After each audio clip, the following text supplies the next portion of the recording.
don't have a full head of hair like James does, a nice thick. Mate, I missed out on the Italian. I missed out on Sicilian genes. I've got the English Irish genes with my hair. Do you know what I love the most? We're live. That's brilliant. So, g'day campers, how are you? And welcome to another Thursday night. And just before we get into our topic, we have just been talking about the receding hairlines, and it's for me, I just want to share with everybody the importance of them, because basically, as your brain gets bigger, there's no room for the hair follicles, so it pushes it out.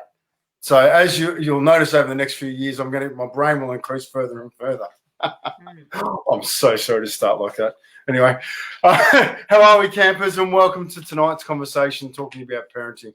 I'm pretty lucky we've got three beautiful people with us tonight, and we're going to cover a few bits and pieces about parenting. We've got a fair constituent of different opportunities, so it's going to be interesting, and we're all going to learn something. So thank you, guys. Now, tonight on the panel, I've got Arnie Shaz. How are you, Arnie Shaz, the teen whisperer? Well, thank you. Beautiful, thank you. Peter D from the Men's Health Group Australia. How are you, mate? Good, thank you. Beautiful, thank you very much. And James Short. Now, because James hasn't been on a panel before, I'm actually going to go the full intro on him. So work with us here. James is a global authority on mindset coaching, award-winning author and keynote speaker, a judge for the Australian Small Business Champions, an Ironman, an ultramarathon athlete, just to name a few of his accomplishments. James has over 20 years' experience in assisting people achieving their goals and moving them from confusion and overwhelm to clarity and focus. His latest achievement is the Parents' Nest, where he helps men become real dads, helping them to understand and how to manage it all: work, home, partner, and kids. And I think that's a fair summary as to what we're here for tonight. Welcome, James. Thank you. Lovely to be here. Really appreciate it. Oh, no worries. Well, on that, because we gave you such a nice big intro, I'm actually going to jump straight into you, if that's all right, because we may as well start at the start, and that's what you cover. So please share with us what it is you do. Love it. Thanks, Scotty. So my wife and I, we run the Parents' Nest, and she's a midwife. Her name's Nat, and she's been a midwife for a number of years. And the story goes back just in a briefly to when we had our first child, Lily, 13 years ago. So we took ages to try and fall pregnant, and then we did some energy work, and it just boom. All of a sudden, it just happened. And we did a course called Calm Birth. It was a 2-day course to look at the beliefs and behaviors around and birth. And, I've done some great personal development work in the past, but when we talk about birth and we talk about mindset around birth, it was just opened up so many different paradigms around the possibilities. So when Nat birthed Lily, she was in the bath and she actually came out asleep. It was pretty amazing. And a couple of years later, we had Tiger, my son, and once again, within 45 minutes out. And so she got inspired. She went back to uni. She studied midwifery, and she wanted to teach calm birth. And so she's been doing that for a number of years. And my background on the coaching side, helping business owners within their business, I saw a real need for the dads, because these calm birth programs are amazing and so good, but still there's a bit of conscious parenting education in there. But there's a little bit of a missing link. And a lot of my conversations with my clients, business was great, but then let's have a chat around home. Let's have a chat around respect, emotional awareness, being adaptable, being loving. And that's where we've hey, we could be onto something. And we teamed up and we created the Parents' Nest, where she's running the Calm Birth courses. I run Dad's course, and we're about to launch the Next 9, which is a support program for couples the 9 months after birth. So lots happening and super excited. Yeah, brilliant. I mean, look, and that is the best place to start with this conversation, isn't it? At the start, because it's so important. And in today's current society, men are being a lot more involved in their kids' lives. They're also being involved in the birth, where we're taking those opportunities now. You see the AFL footballers, and I'm not quite sure about the NRL, but the guys are actually taking time off to be there for the birth, whereas days gone by, they would have played the game before they would be there for the birth. So it's a really important part. It's so interesting, right? Because it has transitioned, and I'm noticing the partners, the guys are more interested. Like, you see the the involvement even in these courses, because it's about now they have an understanding of what their role is, what part that they can play, rather than, you know, watching the TV or reading the paper. It's like, no, this is our plan, and communicating with the midwives or the obstetricians. So it's really like it's that linchpin, and they feel important. They feel that they're part of the whole journey, which is beautiful to see. And then that's the connection. That's the importance of connecting to baby, connecting to partner, and experiencing the whole thing, and actually having a role to play in the whole process. Yeah, brilliant, mate. I absolutely adore what you're doing, because my one true regret is I didn't nurture my wife enough when she was pregnant.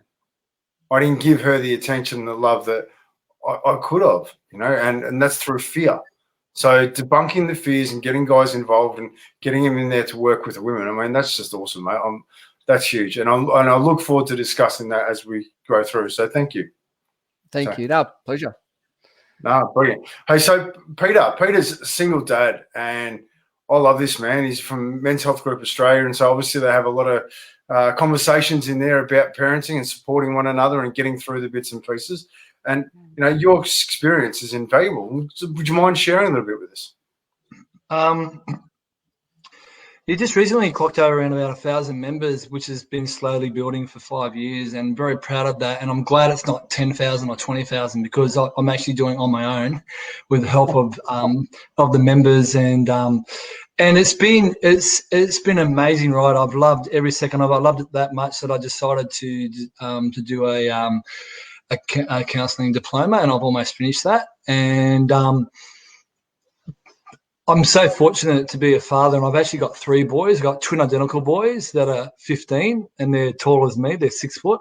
And I have another little fella. He's 7 next month.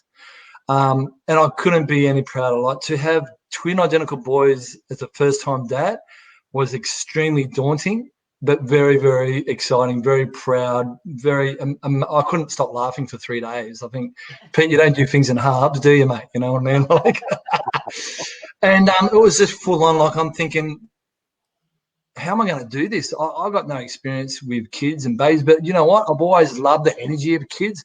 Babies always look at me and follow me around. I must pick up on your aura or whatever. And I've just loved being a dad. And I think, well, there's only one way to do it. You got to dive in head first.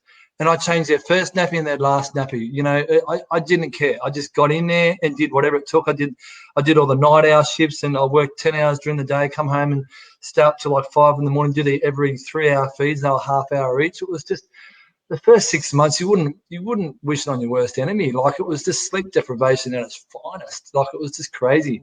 So having all that experience and being, you know, I'm approaching my late 40s now, and having that experience with my kids and being through a divorce and being through different relationships and being stretched from one side to the other side with the kids and all that, I've gained so much awareness and so much practical experience with it all. And I just love it. Like, I just see so many fathers that unfortunately, because of the way the dynamics have worked with their relationships, and now this new word they're throwing around every 10 seconds, narcissistic this, narcissistic cup, you know, wife or husband or whatever it is, and everyone's blaming each other. And it's just crazy, because at the end of the day, the children are suffering. Yeah. Because everyone's trying to hurt each other instead of focus on what really matters is the kids. Mm. And I've had an uphill battle for like 12. My boys are 15. My ex-wife and I split when the boys were 1 week off 3. So as soon as they could hold their own bottle, walk around, and, you know, they were toilet trained and they could ask what they wanted, she goes, right, I want a better life, and off she went. And but with having twins and now they're like 15 and a half, and they're 6 foot tall. One's he's just got his bronze medallion in life saving, and the others was doing kind of like a triathlete. Now he's picked up guitar at home, and he actually come to live with me full time since March. So my whole life has changed, something that I've really waited for. So after 12, 13 years, I finally have a son with me full time, which is like, I can't describe it. It's like something I've been waiting for so long, being a single dad. But I've got guys in the group that had that. I've got another friend that's in the group, and he hasn't seen his twin boys for 9 years. Oh. And I just see it, and I just see what these couples are doing to each other out of spite. And it's just the amount of conflict and pain that these men are going through is absolutely, it's just gut-wrenching. And I just want to lay a pillow down, put a soft landing for them, because they're heading down this slippery slope of darkness really fast. And I'm trying to educate them on the way down, but most of them are hitting rock bottom first in that fetal position and then go, I need help. So it's about educating them on the way down, hopefully, before they get there, and give them that life skills and give them that opportunity to go, hey, you listen, no, I'm hurting here. I need to put my hand up, instead of finding themselves sucking their thumb in the corner going, what do I do? So what is your advice to those guys that are in that situation? Can you say that again, please? What is your advice to those guys in those situations? You need just to be humble and suck it up and go, you know what, I need help. I know when you're in that dark place and there's all fogginess, you can't see above it, but you have to push yourself above that. You have to get off the lounge or out of your bed, and you need to rock up to the doctors, go, I'm not coping at home, I haven't been to work, I'm not coming to her. So then you do your emotional evaluation, and then you go to the, get the government, healthcare plan to see a psychologist, and it's free through the government, and then you're on your way. But if you don't do it, you're going to be stuck, and you're going to be drowning in emotion and sorrow and pain and why me and what if this, and it's just it's horrible. And I've been there myself, and I wouldn't wish it on anyone. And it wasn't until someone said, hey, Pete, have you been, you can get a free psychologist, and I had no money, and I was paying a mortgage, I lost my job, and it was just a really hard place. And someone said, what, free psychologist? So I go, I'll put my hand up straight away, and I ran there as quickly as I could. But the main thing that got me out of my head and out of that really dark space was full-on hardcore exercise. And I'm talking downhill mountain biking, not knowing which direction your bike's going. Like, that's what gets the adrenaline going, gets everything going, gets your blood pumping, gets your head out of your head, and you're more worried about surviving. Surviving. You're more worried about hitting a bloody gum tree instead of worried about what your ex-wife is doing and when you're going to see your kids next and when you're going to have. So you really need to get off your ass. You need to pull your finger out. You need to get to a doctor. You need to ask someone for help. And as soon as you do that, the better off you'll be. Yeah, I agree with that. I'm involved in a few bits and pieces in around men's groups myself, and that's the one big thing I've got for everybody is you got to start doing something. Are you the best version of you? If you're not, focus on that first. Yeah. So the next time you see your kids, make sure you are the best version of you that they have seen. Then you can say to them, hey, guys, listen, I know it's been hell. I've really missed you. The only thing I can do is I've been working really hard to be here for you now. Yeah. So I can't believe how happy and lucky I am that I've got these twin boys. They're 15. They're just gorgeous young men. They're so good looking, and they're tall. And they're really smart. They're switched on. They're in touch with their emotions, and I'm so proud that I'm still around and be able to enjoy it and help them and live with them. And I couldn't be more proud. And it's been worth the pains to get to this spot, to get to this position. And like, my heart's just full. I've never been so emotionally in touch with my feelings and my heart and all that kind of stuff. It's fantastic. So it's worth pushing through. Yeah, I'm just loving hearing the love in your voice for your boys, and talking about it openly, because that's what's happening now. We are actually allowed to let people know that we love them, and when we let our kids know, like, wow, Pete, you just warmed my heart with that. Thank you. Well, I've come a long way, Scott, since 4 or 5 months ago when I was, going through some hard stuff with you, and you sent some things to me, and it changed my life. Getting into that pattern system every day of doing the meditations and doing what I needed to do to focus on the right things. So thank you, Scott. No, you're welcome. Yeah. No. Thank you. And bloody Shazza kept ringing me up, asking me, how you going? Oh, I'm all right. That's the importance, though, and isn't that what your men's group's about? Catching people as they're falling. It's not about, we all fall. Yeah. Yeah. Stops us plummeting is our surroundings. Conversations like this, getting in and around people, listening to stories, understanding one another. Well, I stepped back from the men's group for about 6 weeks while I was in the thick of it, and just asked some really good colleagues of mine to run it for me. So it was all good. When I was mindful enough, emotionally strong enough to come back, I did. I knew some things would probably tip me over, but it makes it for more emotional script writing and really get to the heart of things once you start to get your head back into it. So that just on that before I move along, like to step back from everything and look after yourself and focus on you for that month and a half. How important was that to you? There's only one word I could use. It would be absolutely crucial. Crucial. Like I had to. I had to. Like the grief was just.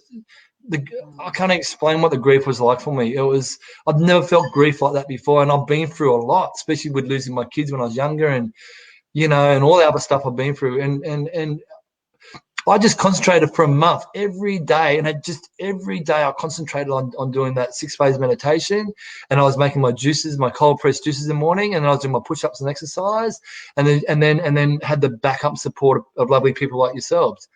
Like focusing on yourself, and not in a narcissistic way, but in a survival way, so you get back to being the best version of your hand, so you can go and help educate more people, and it's just, I'm just happy. I can't believe the growth in that matter of like 2 months. Like Sharon saw it when I hopped on her. We did our first interview the other day. You know, Shazza? Yeah. Yeah, and she couldn't believe the transformation in a month. Yeah.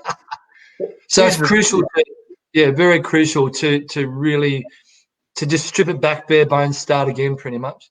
So I'm just going to jump on that for a minute, because you step back from everything, right?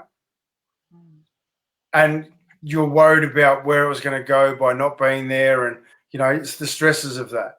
But let's be honest, what happened in that 6 weeks? Other people picked up the ball, they helped you out. You focused on you, and you've come back better, but you haven't lost anything. You've gained a lot by actually saying no and stopping. You've gained a lot. Yeah. Like, I didn't want to try and get out there in the universe and be this emotional basket case. But you know what? On the other side of the coin, I had to be very real with my emotion. And the thing was, every time I wanted to cry, I didn't care who was around.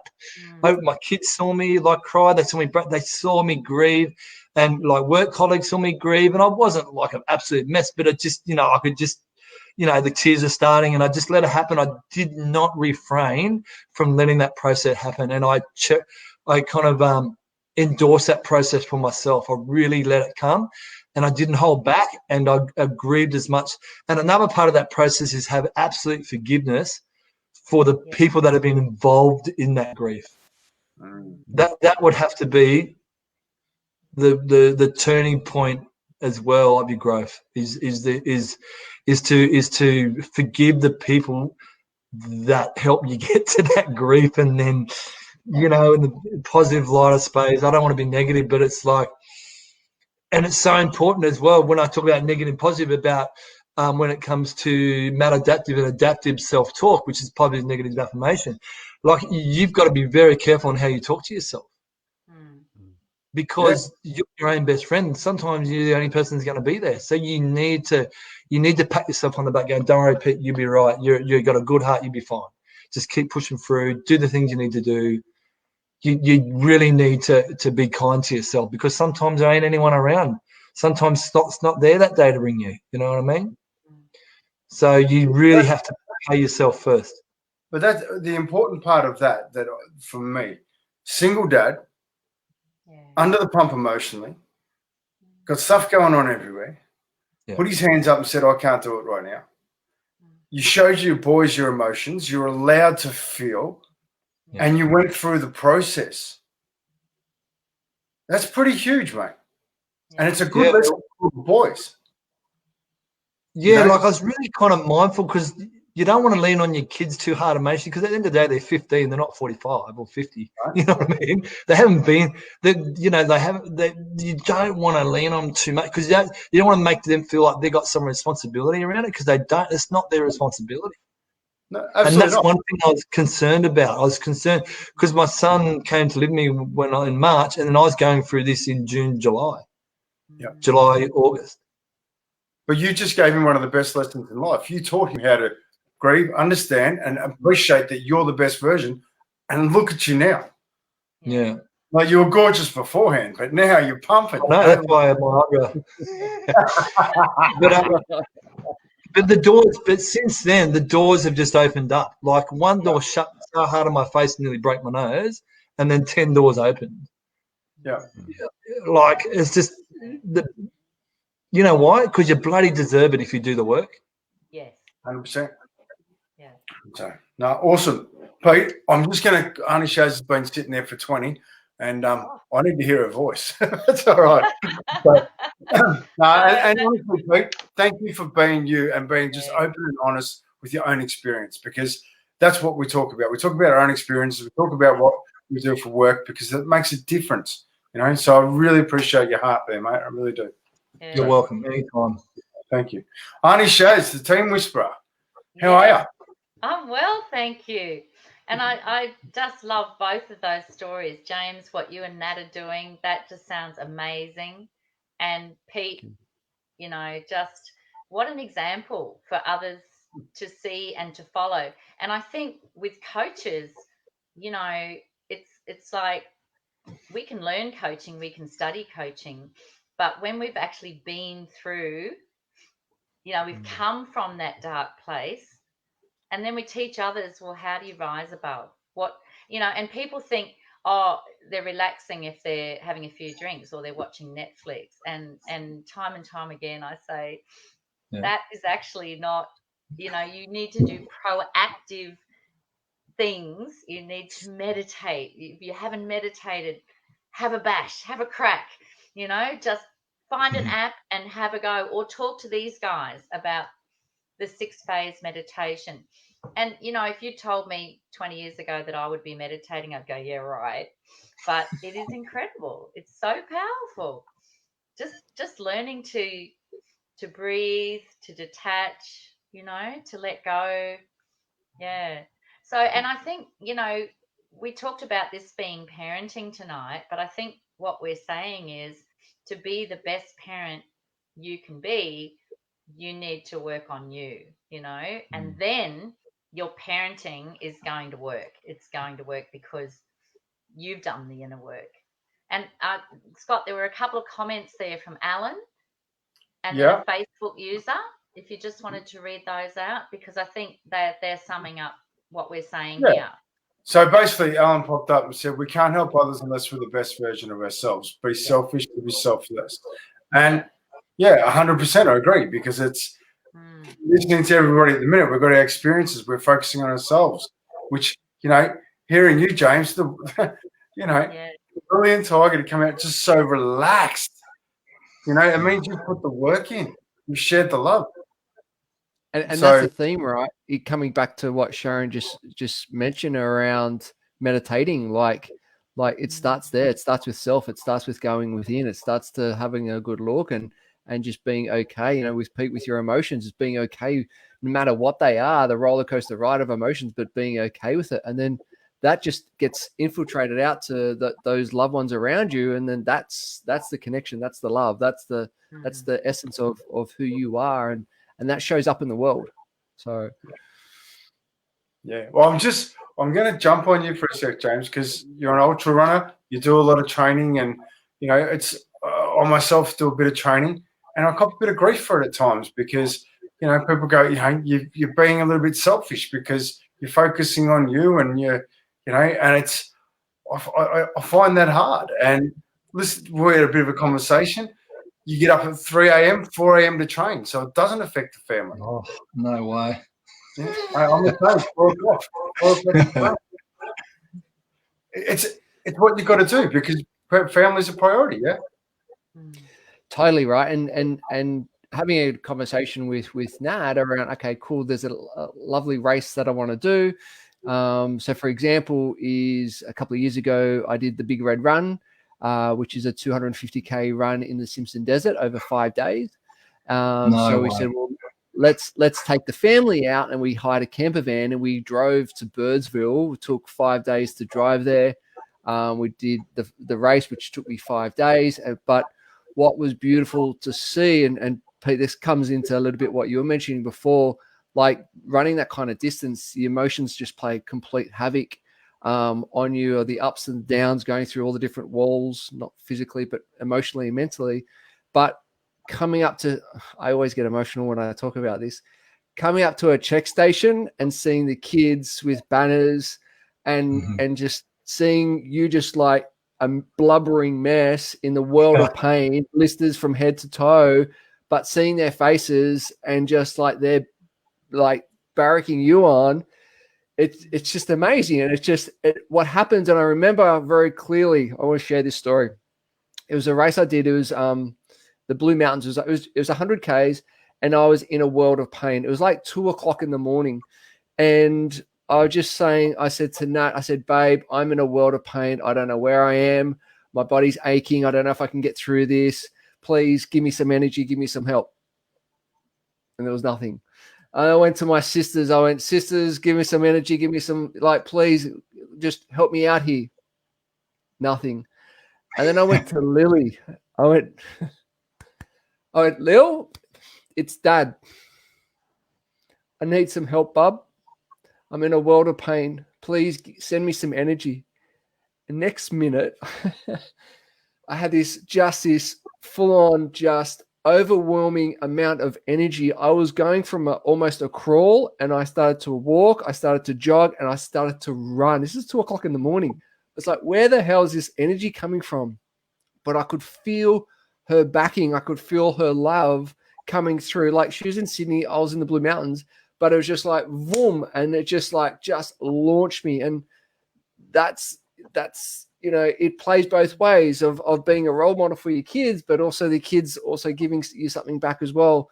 And that's why I do these crazy races. One, to be a better version of myself, and the journey along the way that I learn more about myself and what it takes to do it and to persevere and to get through it, but also to be a role model that if you set a goal, if you break it down, if you can achieve anything. And I see that in my kids now, and it's just like, wow, cool. They're taking bits of information, not what I'm telling, but what I'm actually doing. And it's been beautiful. It's been a really beautiful journey. Yeah, man, that's awesome, because that's one of the things that I've noticed the most, right, is 100% where they're role models, 100%, and they imitate everything we do. And I've learnt that. Maybe I don't know, some people may have seen Oscar interviewing me, and he absolutely nailed me for 53 minutes. And it's because I involve him in everything I do, everything. I don't hide him from anything. Sometimes he has to be in the car when I'm taking some phone calls that I just have to take. And he sits there, and he sits there and listens to the different bits and pieces, and, they grow. And just to extend a little bit with yourself, like when I did Ironman in Melbourne, I came out of the swim and I was a bit not a great swimmer, and I've gone past him and Marcella, and as I was going into transition, gone past, and I just got a glimpse of him back in the corner of my eye, and I was in pain. But I go back and give him a hug, energy exchange, mate. I'm on the bike. I'm happy. I've got I don't know about you guys, but for me, he's been my greatest teacher by far. Yeah. If we're prepared to learn from them. There's one thing that I picked up that James just did. He turned around in the most challenging parts of his life, and he asked for help. And he's at the top of his game with his fitness, right? Yeah. It doesn't mean he's at the top of his game mentally, but he's at the top of the game with his fitness. And he realized that James had to ask for help. And who came through was your daughter, wasn't it? Spiritually, yep, or whatever, has come through and has kicked his ass, and he's kept going. And someone who's an elite athlete asks for help. So if an elite athlete who's very determined, who's very driven, who's very goal-setted, needs to ask for help, I think just the average guy that can't run to the fridge, can ask for help too. Do you know what I mean? Like, I want to give one example physically that you just said, James. When I decided to make the decision to jump back into Men's Help Group Australia, I thought, how can I do this? I go, I'll just write a paragraph, and I'll welcome all the latest members, because I could see the members coming in. And I thought I'd just jump in. But I was battling with myself at the same time, because I had this stuff in my head I couldn't get rid of. So I just asked for help. Like James said, I go, I just want this shit out of my head. I'm done. I've had enough. I'm moving on. So what I did is, what can I do to focus on something positive? So what I thought I do, I write on the men's group and I go, welcome to the men's group, to the new members. It's what I do, ground rules, blah, blah, blah. And then I started coming from the heart and saying things I really felt. And as I was typing, I literally felt this shift in my head go from one temple to the other, push this stuff out of my head. I physically felt it and saw it between my eyes leave my head. And that's because I asked for help. And I don't know where it come from or how, but physically when I'm typing away from the heart to these men, it's like something just went from one side of my head to the other and pushed it out. I actually physically felt it. It was amazing. So spiritually, whatever you're connected to, whether it's God, Jesus, Buddha, Allah, whatever, it doesn't matter. Your children, your girlfriend, your wife, your auntie, your grandma, the deceased, it doesn't matter. Like, you need to ask. You need to, because sometimes we can't do it on our own, So thanks, James. We're not meant to. I don't think we're meant to do it on our own. Like, we're creatures of tribes. We're creatures of community. And like the whole theory of you live in this house or apartment, and these people live in this house and apartment, whatever it is. Like it's families are made from tribes. They're made from communities. And I think coming back to that, Peter, what you've just said is about putting your head over the fence and asking, and hey, can I borrow a lawnmower? Whatever it is, just by asking for help, I think it's just going to break so many barriers down, and it just really starts to connect people together. And it's so beautiful because it's as you said, Peter, it's just putting that hand up and go, hey, I'm not right, but like, I don't know an answer, but I know someone out there could be, whatever it is. It could be spiritual, it could be physical, it could be whatever it is. But by putting it out there, I think you're going to attract answers, which is, I think, so important, as you said, Peter. And they can come quicker than you think. You got to watch what you ask for. Yeah. So just listening to that, like, it's in a society that we go and get a lot of things. We go and get whatever we want. We don't often ask for help. I know for me, the number one thing that I'm trying to build up with Oscar is enough trust that at any point in his life, when things go south, he's going to be able to come up and say, hey, Dad, this has happened. Can we talk about it? Yeah. That for me is the sole reason I do everything I do, to build that trust, because there's going to be points in his life. Like, hang on, I'll just have a look. Hang on a sec. No, he's not watching. All right, I'll just share a quick story. Last week he had an incident at school where they grabbed the birds of paradise. They all ripped the birds of paradise off and went around whacking each other. And out of character for Oscar, because he's normally, but they're full of energy, going back to school in Melbourne, and all the kids are having trouble. They're all having trouble right now. So, but they started belting each other. A bit of harmless fun. But the reality is they vandalised the birds of paradise. Yeah. So, which is, a living thing. And we sat down, and the teacher got pretty angry with him. Fair enough. He went to the junior school headmaster, copped a bit there, and the email comes home.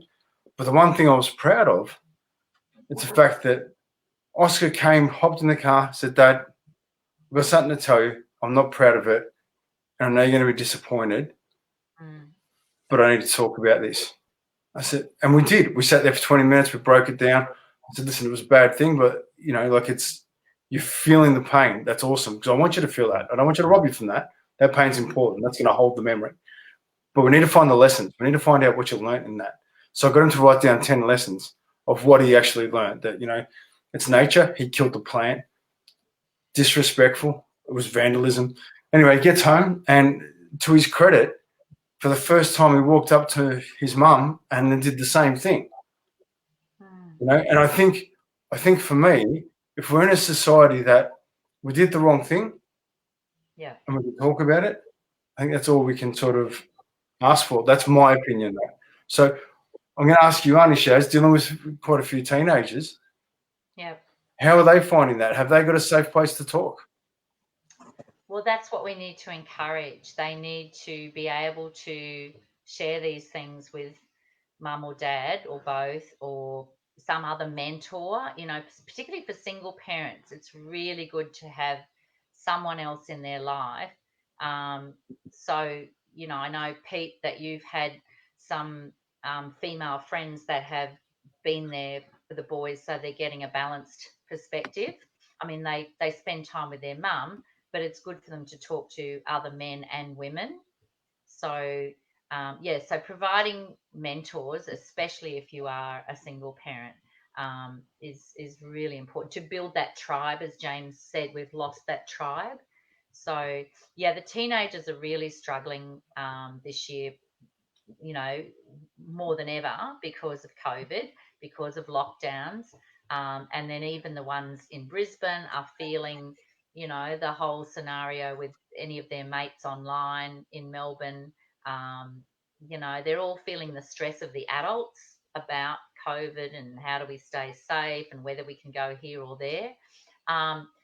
Exercise, exercise, as the boys both said. Like, that is my first port of call with the teenagers I'm working with, is getting them exercising, getting them off the games, and or gaming in moderation, or social media in moderation, and teaching them how to go through that stuff, how to work with that stuff, and then exercise, meditation, and like we've just talked about, owning your own behavior. In fact, just before this call, I had a 1-hour session with a family with 2 teens who are at each other's throats, and mum is at her wit's end. So the 4 of them, mum, dad, and the 2 kids, sat on the couch with Auntie Shazza, and the kids, during the call, are at each other's throats. She's going, "You're a retard," and he's going, "Well, you're a such and such." Well, his words were worse than hers. And we just broke it all down, and we set up some rules about who could speak and when. I wish I'd had a talking stick to pass around, but we got there, and we cracked both of them eventually with logic. And at the end of the call, I said to the parents, just keep following up with this. Sit them down and go through, how is that working for you? Why is it bothering you that he's sitting on the kitchen bench? Do you think he's sitting on the kitchen bench to annoy you? And are you getting annoyed? So is he poking the bear? And are you the bear? And just that, and then owning your own behavior. So he sits on the kitchen bench. She yells at him and calls him a retard. He calls her every name under the sun, so she hits him. So we talked about the vicious cycle, and we did break it down and say, I think you love each other. I think you actually really do love each other, deep down. And she said, well, yeah, I do all these things for him and he never thanks me. And what it comes down to is massive miscommunication. Oh, it was huge. Yep. It was huge. And I've been working with this family for a long time with the parents, and I've done a couple of sessions with the kids, but it was time to just sit on the couch and really knuckle down. And I got both of the kids to agree to some strategies. It's called the Big 5, but with just a whole bunch of strategies. And I'm going to send them a contract. They've got to sign it, send it back to me. And the parents are learning how to do this along the way. But it was a great session. It was bloody hard work. Well, is it that simple? Is it that simple? We just need to ask more questions. Do we just need to, instead of telling them off, ask questions? Okay, so why is this the case? How are you feeling? A lot of questions, because then you'll find out what is triggering each of them. And we even talked about the fight or flight or freeze response. So, because she said, look at him, he can't even sit still while we're on the phone call. I said, why do you think that is? Why is that? Yeah. And then why does that annoy you? It's important to hit it really hard to calm that situation down as quickly as possible, so then you can talk like sort of adults. You really need to calm it right down. And sometimes like up, like I've got twin identical boys. They are masters at pushing each other's buttons. I mean, they shared a room for 9 months. Do you know what I mean? So and then you virtually have to say, okay, it's Johnny's turn to talk now. Mary, you have to stop. Okay, you have to stop. You have to listen, and then it will be your turn. And it was beautiful. I wish I'd recorded it, but that would not be conducive to their privacy. But it was just great because they eventually, I mean, we didn't get to the hugging stage or anything like that, but they both agreed that they would try to stop pushing one another's buttons, and they both had to come up with strategies other than calling one another names and hitting each other. So, well, you know, all that silvery rivalry. I told you, Sharon, that I finally, after what was it, 28 years, I told my brother. yeah, I told my brother how I felt about how he treated me when I was younger, and like, I mean, if you can diffuse it back then, so you don't have to carry it for 28 years. I mean, you know, like we've discussed, even John, Scott, and I, and you, Sharon, we discussed what it was like carrying that for so long, and then finally get. So if you can diffuse it in the early stages, in that really difficult, explosive teenage years. Yeah, that's Well, right. You know, I'm actually going to pass over to James for a sec. You know, like you do a lot of mindset coaching, and do you use that with the kids? 1,000%. Yeah. So 1,000%. Like the other day, so Lily's going for rep trials at the moment. She loves her basketball. She's like plays basketball all weekend, and she was freaking out last week that she felt that she hadn't done the work. And I said, "Cool, yeah, you probably hadn't done the work." And she goes, "But I said you had the opportunity to go to basketball camp over the holidays, but you chose not to." I said that was your choice. Oh yeah, but. So I bought the Kobe Bryant book a little while ago, and she was watching TV, and I just picked up the book, and I just put it on her lap, and didn't say anything. She's, "I'm not reading that. I'm not reading that." I said, didn't say anything, just, and I just walked off. And a couple of minutes later, I just put it around the head, around the corner, and she's there going like this. Anyway, after training the next day, she came back. She said, "Dad, can you, on the way back, I need to get some ice from the petrol station because after every game, Kobe, he ices his ankles and his knees for at least 20 minutes, and I want to start doing that. Is that okay?" I went, "Yes, got it." Yeah, the power of suggestion, right? And it's just like, didn't say anything. Like, there you go. You can own that. You can take that on, and it's just like, yes, got it. But yeah, like the things that, I mean, I believe kids are a great mirror, and it's just like, what is my lesson in this? And when I get pushed, my buttons get pushed. It's just like, oh, okay, what's come up for me? Where is that? Where is the mismatch within me? And we have some great conversations around that with the kids. Like, so I've got a stepdaughter, Riley. She's 27. She still lives with us. It's Nat's first child. I've known and been, a stepdad for Riley since she was 4. And then her dad's still around. We do races together. We go away together. He comes over for Christmas. And so we've got a good relationship there. And then obviously Lily's 13 and Tiger's 10. But it's the dynamics of all 3 kids. And like, I get challenged on my stuff, particularly from Riley. She goes, well, she calls me Shorty. Shorty, where's that coming from? Like, I was like, ooh, all right, cool. I'll have a look at that. I'll own that. Thank you.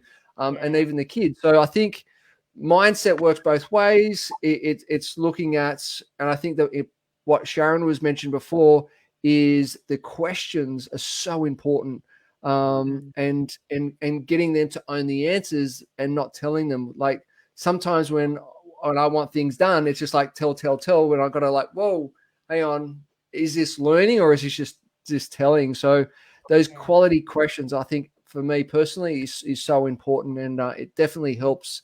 One of the big on which I want to share is when we're going like this, I step back, and this is something that I learned from Nat, and she can see that a bit of attention, and she'll just throw the question in just like a grenade. She'll just go, just lob it in, and you could just see it. And the question is, what would love do? Yeah.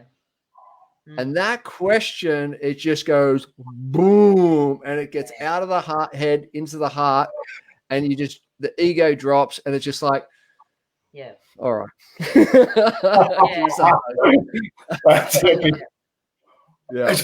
such a powerful thing, isn't it? That simple question. Paul Purden, who's a member of the Campfire Project, we often talk, acting with love in your heart. Am I acting with love in my heart? How can I act with love in my heart in this moment? You know, no matter how pissed off you are, love in the heart, fill it up, and it will come out and express it. That's awesome, James. Thank you for that. So I'm going to, believe it or not, we're already at 45 minutes. Yeah. It is flying. So, and I do want to not tap on a couple of things because, you know, it is interesting times a minute. And I'd like to know, we're going to go through a couple of bits and pieces, but I would like to know some advice for people, advice on how to deal with a kid who's they just won't seem to listen, just won't listen. What do you do with that? I'm going to start with you, Arnie Shaz. Yeah, coming back to asking questions. You know, the little boy on the couch this afternoon, he was, you know, made to be there. He's 12, and his sister was going at him, and he didn't really want to listen to his parents or even to me for a while. And he was having trouble listening anyway. So we had to listen to the girl and shut her down and say, now you've had your turn, it's his turn. And then he's got assuming the position with the cap halfway down his face. And I'm not going to ask him to sit up and take his hat off. I just work with where he's at and then just start asking questions. So, Jamie, why do you think we're here today? Why do you think Mum called me and asked for help? I don't know, because we're fighting all the time, you know. And then, okay, so what are you fighting about? So when she says that, what do you do? Okay, so you come in just as objective as you can, but you're working your way to a point, you know, where they come up with the solution.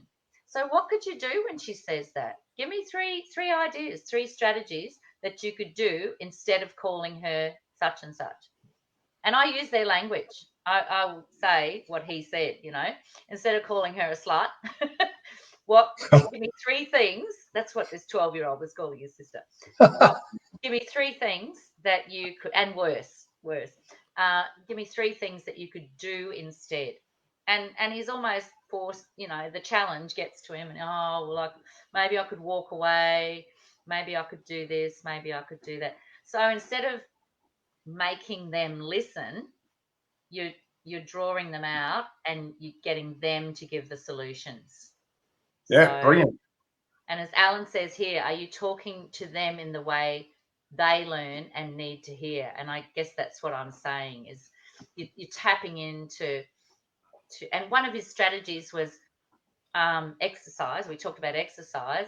Yeah. And I said, so what do you do if you're feeling really angry? You know, what exercise could you do? He said, I usually do push-ups. I said, well, drop down and give me 20. Let's have a look at your push-ups. Let's see how good they are.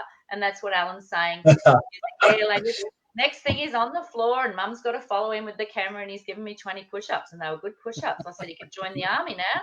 And he liked that. But yeah, just a child who won't listen, it's really about your behavior and your communication and how do I tap into this little soul? You know, how do I reach this kid? How do I crack him open? Ask him what he's into.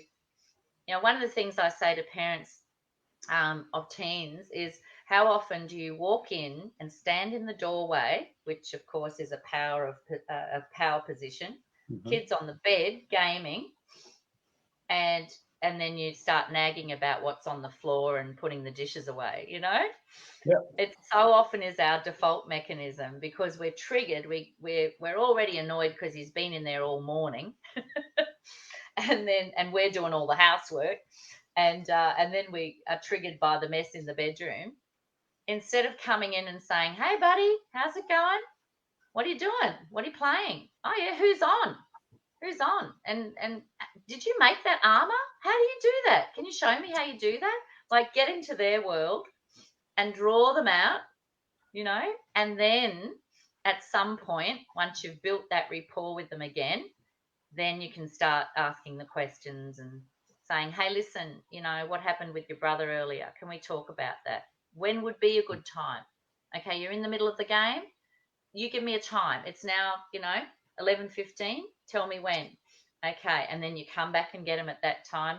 Let's have the chat, So Well, I'm loving Yeah. that. And there's something you brought up there that I want to jump onto, because your physical presence as an adult has an impact on kids.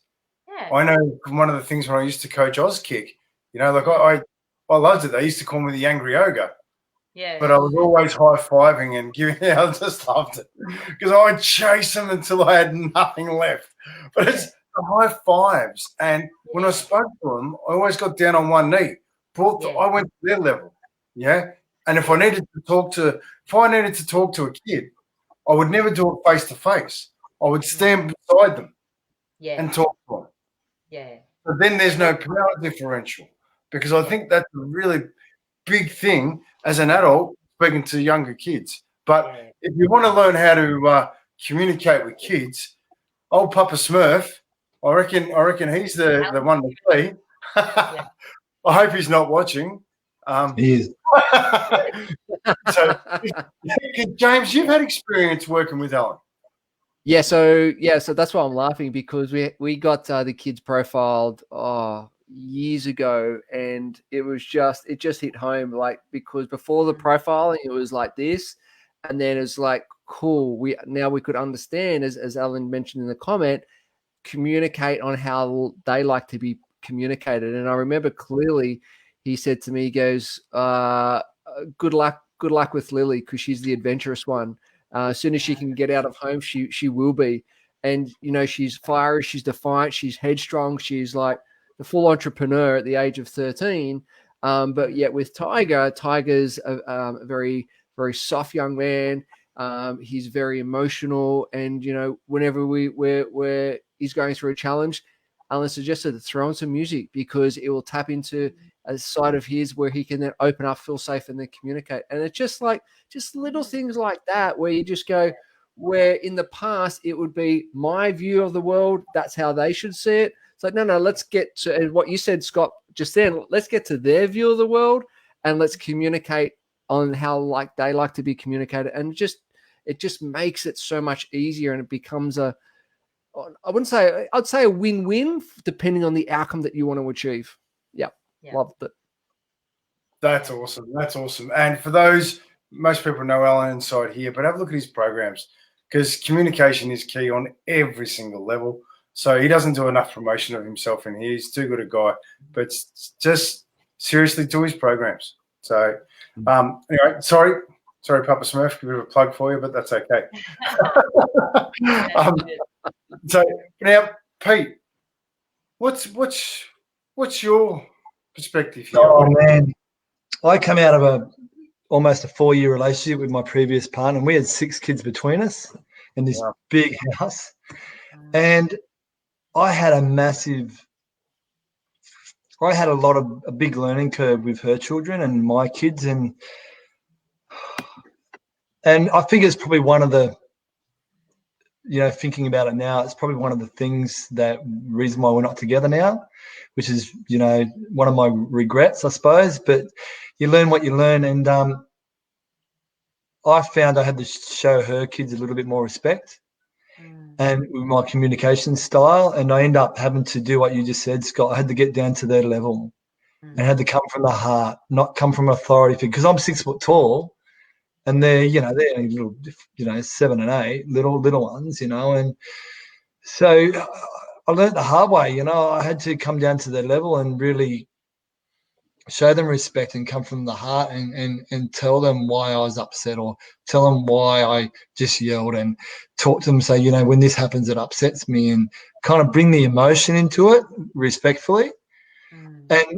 And that was either sitting on their bed next to them, or just sitting on the floor next to them, and not standing up where I'm 6 foot tall and they're only 5 foot something, I wish I'd done it earlier. I probably would have saved a lot of pain. And but things are how they are, and you can only start from today. You know what I mean? And it's never too late to change your habits. It's never too late to change your parenting style or the way you do things. As you know, Scott, I decided to come completely from the heart since May 22nd. It was the date. Yeah. So coming from the heart with with how you want to talk to people and with how you want to communicate with them is going to change the communication style forever. Like James said, what would love do? I mean, that's the best thing I've heard, like, far out. Boom, boom, Since, boom, boom. no, I'm telling you, that's the best thing I've heard since this Yeah. COVID outbreak, you know. What would love do? And I know what my love would do, but I wish everyone could think that way, because it would save the world a lot of pain. And it would just get ourselves out of our own head and out of our own selfishness and out of, James said, the ego, and get and just start coming from the love side of things. And the only reason why I don't do it is just out of fear, just mainly fear-based, you know. So get down to the kids' level. So now I try and give my older kids respect as much as possible, because they're nearly bigger than me now. You know, and my little fella, he's 7 and he's getting taller, but he's got my poor little fella, he's Spanish, so he's half Spanish and Sicilian, so he's got Spanish, Sicilian, English, Irish in him, and he comes in here like a Tasmanian devil, and he runs around, and like, because he's with his mum, who's got him bubble wrapped, and she's a hover mum, so he comes in, a heli mum, and we got to peel that bubble wrap off of him, and then he's like, goes from one screen to another, to the Nintendo, to the this and that, and it's like, you just got to slow him down, you know, like, it's just. And because he doesn't get it at home, so it's like all of a sudden living in a church for a week and then comes to the amusement park. You know what I mean? It's a big transformation for him, and he just loves it. It's like telling him not to look at anything in the lolly store, you know. Yeah. So you got to slow things down for him too. That's a whole conversation I want to have in the next couple of weeks, actually, about single parenting and then going from one house to the other. How to set boundaries inside that, because Vaughan popped up earlier, and great comment, you know, teaching honesty and accountability, not letting them use labels as an excuse. I've got a 7-year-old ADHD child with PTSD, and find more growth in them knowing their boundaries, having a routine and clear communication, expression of understanding. From that, seeing dramatic growth since he started school. And, you know, clear boundaries are so damn important. You know, it just gives them guidelines. Kids are there to push boundaries. Their job is to push on us to find the boundaries. That's how they learn life. They got to learn where those boundaries are. It's our job to uphold those boundaries. Like, it's a fascinating conversation, and we will dive in that to another week. But believe it or not, we're 2 minutes from an hour already. So it just flies. And like every conversation, this is just the start, right? This is the start. We have these conversations and open doors, and then we open doors. If you're watching this at any stage, feel free to reach out to anybody here. Everybody here has got some experience that, you know, James, you've got the Parents' Nest, Arnie Shaz, the Team Whisperer, Peter T, Australia's Men's Health Group, Australia, right? So, but they're all connected. And it's all about helping people through bits and pieces. And I think as a society that we're learning how to say, I need help. We're learning.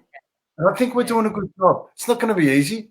It's going to be hard. We've got to get rid of generational tradition, you know, conditioning, and we're going to learn. So for me, I want to take a bit of pressure off us, because I think we're doing really well. I think it's going to take a bit of time to get this right. But conversations like this are where it's at. So I just came up with something. I don't know how it's going to sound good or bad, but listening to Peter D there when he's talking about the boys, you know, almost towering over him.